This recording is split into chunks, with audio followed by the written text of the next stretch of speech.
So basically, do you know exactly why did they send you here?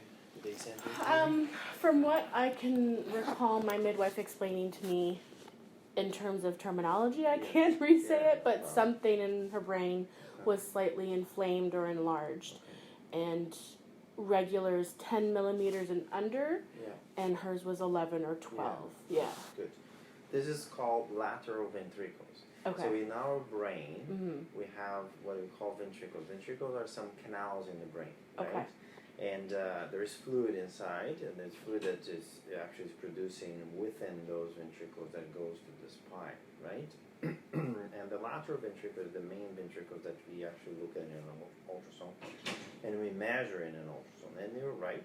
So the normal is actually below 10. Okay. And the ventricles are like a mild dilated, like an 11. Okay. Right? So between 10 and 12 we call mild ventriculomegaly. Between 12 and 15 moderate ventriculomegaly, and above 15 millimeters severe ventriculomegaly. Okay. So what we saw today was between 10 and 11, so mild. When we see that mild ventriculomegaly, we have to make sure that there is nothing else in the brain that could actually contribute to that mild ventriculomegaly. Okay. Before I continue, just did you do your first trimester screening test? Yes. Yes, and it was It was fine. Yeah. Okay, good. So, so what we try to do is actually get more views than just a morphology scan. And more views, it means more details of some structures in the brain, and that's why I brought the model to explain what the structures that we actually could see in the brain. So,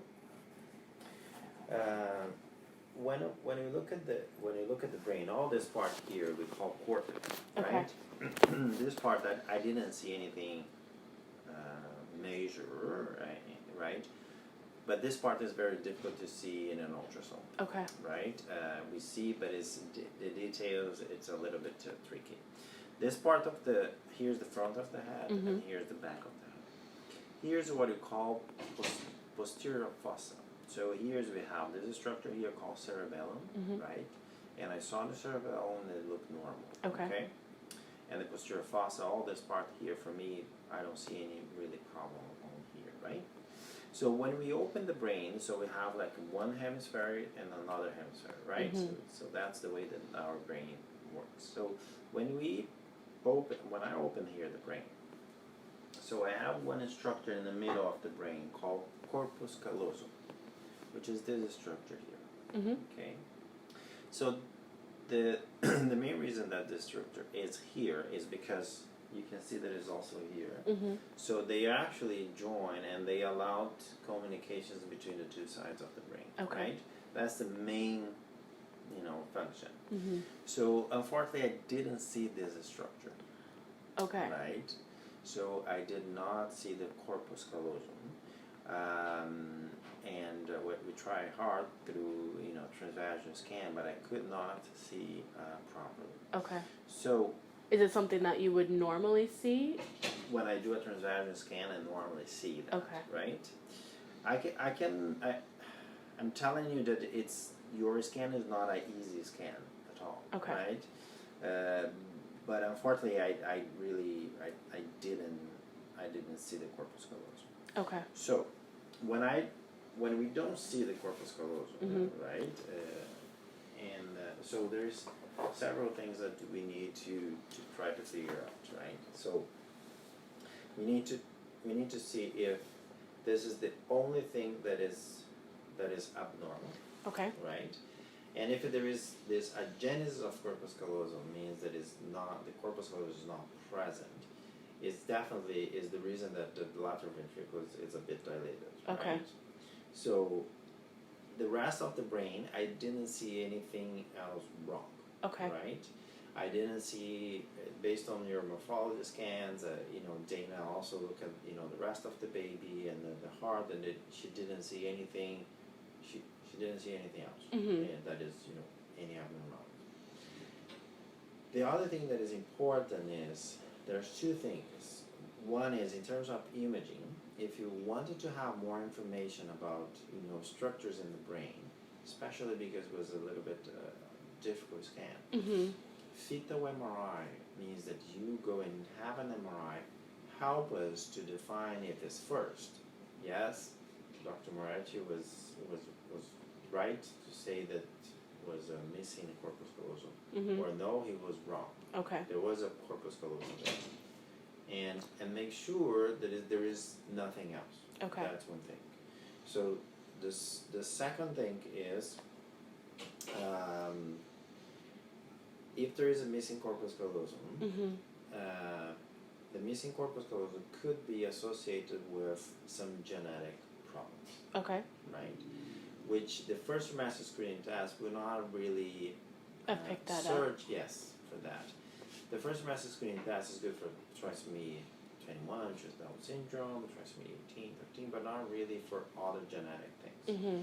To do a panel of genetic abnormalities that could come with a genesis of corpus callosum is just doing an amniocentesis. Okay. Means the needle inside the uterus takes some fluid, Mm-hmm. right, and then you analyze the fluid.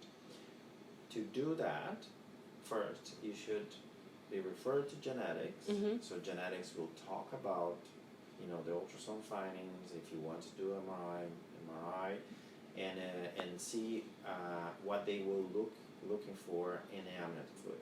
Okay. If you agree to do amniocentesis, so if they book you here or at the Civic, so to do an amniocentesis. The amniocentesis is an invasive procedure, right? Mm-hmm. It's takes like 5 minutes, but it's a needle inside the uterus. It takes some fluid. There is a risk in your case because your gestational age rupture membranes, preterm labor, right? That's the main risks. If you ask me what is the real risk in terms of percentage, it's probably 0.5%, 0.4%, Okay. right? It's still very low. Mm-hmm. So this is to get the full investigation, right? And I'm telling you this why? Because you wanted to know what is real. Okay, if the baby has a genesis of corpus callosum, what's going to happen in terms of the neurodevelopment, in terms of what is the prognosis, right? Mm-hmm.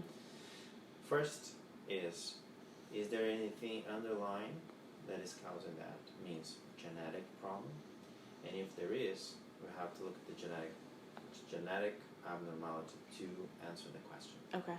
right? If there is no genetic problem, if there is nothing about other anomalies, there is nothing, it's just that missing piece, Mm-hmm. the baby still have, unfortunately, chance to have, some neurodevelopment issues, Okay. right? For those cases, I like to actually refer to pediatric neurologists because they are the specialty that can follow up those babies after. Right. So it's hard to tell what kind of disability that I'm talking about, Mm-hmm. right? Likely it's not like a major disability to have a child that unfortunately is just a line on the bed, Right. But it may have like learning disability, may have like other disabilities that is, it again is I don't expect it if everything is absolutely normal, just that part is missing. I don't expect it to have a child with like a major disability. Okay. It can be normal. Yes, the study is saying that yes, it still can be normal, but it's hard to tell 100%. Okay. Right? Yeah. And that's why I think the pediatric neurologist, It's okay. it's also important, to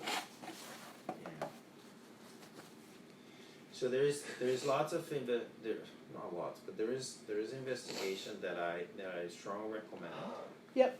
Right, which is MRI and genetic, right, and which are gonna help you to understand a bit more about the case, and gonna help you to also help the neurologist to come and talk with you and say, well, that's how the prognosis, right? Okay. Okay. There are patients who decide to not do anything or not do an amnio or not do an MRI are gonna do it just when the baby comes, Okay. right? It's also up to you, Right. right? I'm happy to request an MRI. I'm happy to request a genetic, refer you to genetic, right? These two things. It's up to you. What do you would like? I don't know about the amnio. I mean, it just kind of scares me a bit, but Yeah. the MRI would probably for sure, yeah. And again, going to genetics doesn't mean that you have to do amniocentesis, right? Okay. So the genetic counseling will be interesting because it's a genetic team that works with neurological findings or problems. They can actually explain things that probably they can. It's just that it belongs more to their specialty. Mhm. And but again, in the end of the day, they will ask would you like to have some investigation now or after delivery, what you prefer, Okay. right? You don't seeing them doesn't mean that you have to do it in every cases. Okay. Right? Not at all. Okay. Okay. Yeah. So I think I can do this both referrals. Okay. Yeah. Like MRI and genetics. Yeah. MRI usually they're pretty good in terms of time, right? They're within I would say within a week I think they do, right? And the MRI would be basically making sure whether it's there or not. It'd give a better picture. It's MRI helped me to complement my imaging here. Okay. We see, that if there is really the corpus callosum, but also gonna look at the other parts of the brain that is special, for example, cortex, which is difficult for me to look at in an ultrasound. Okay. MRI is better to see, Okay. right? Yeah. And that's why, I think MRI is very, very useful in such cases. Okay. And would this had happened at the beginning of the pregnancy? It most likely the corpus callosum was never been Never there. Okay. Yes. I can tell that is in your case it's very subtle because usually what's happened is the lateral ventricles are very dilated, Yeah. right? And then when you go for a morphology scan, the lateral ventricles are very dilated, but in your case it's a very difficult scan, and I think they try hard to get the images well. I think you have more than one scan for. Well, yeah, they morphology. couldn't get all the images at 18 Yeah. to 20, so I did another one, which led me here. Yeah, exactly. So, Yeah. so anyways, we never do routinely. We never do the same scan that you did today Okay. because we do only for patients who you're suspecting, right? Okay. Right. That's fine. Right. Okay. Okay. Yeah. So I will write those those referrals and that they will call you. Okay. Okay. They Yeah. will call you and then and they will book an appointments, right? Yeah. Most likely genetic will book an appointment after MRI. Okay. They probably will say, let's see the MRI Yeah. and ultrasound together, and then I can come and talk with you. I would assume it'd be relatively soon, or Yes. yeah. Yes. Okay. I would say maximum up to mid of next week or. Okay. Right. And then what I also gonna put in when I do my report here, I'm gonna put a letter to your midwife saying that I'm happy to see you in my clinic to discuss the results. Okay. Right. Would my care have to be transferred, or depending on what the outcome is? Depends on what let's say MRI and genetics they say, right? Mm-hmm. So then most likely, if it's confirmed, I would say yes. Okay. Your baby should be delivered here. Okay. Yeah. Okay.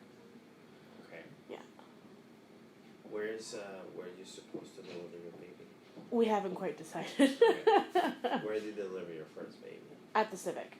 Yeah, but we don't live in Ottawa anymore, so that's why it's kind of hard to decide where we want to be. Where are you living now? We live near Morrisburg, so there's the Brockville Hospital. Yes. But because I have my midwife, that's the only hospital that she has privileges at.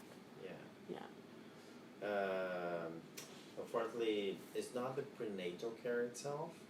It's more about the delivery and then after delivery just to be close to CHI or if there is anything that needs to be investigated right away. Right. So in a community hospital, it's very difficult for them to have a baby. Yeah. Well, they don't have. NICU. No. Yeah. I don't expect that your baby go to the NICU. No, it's just if they need to do any further investigation. Right. There is another thing that I'm gonna ask your midwife to request is just a blood work for infections. I don't think that is correlated, but this just just a check in the box. Okay. Right? It's just an infection could also lead with those genesis. I think it's just important to have. Okay. But I don't think that it's related. Okay. There is a big difference between isolated. When I say isolated, it's just that part that's missing. The rest is absolutely normal. And when there is that part missing and something else, there's big difference. There's big difference, right? Okay. And that's what I wanted to figure out. Okay. Okay. Yeah. Okay. Good. All right. Okay. Thank you.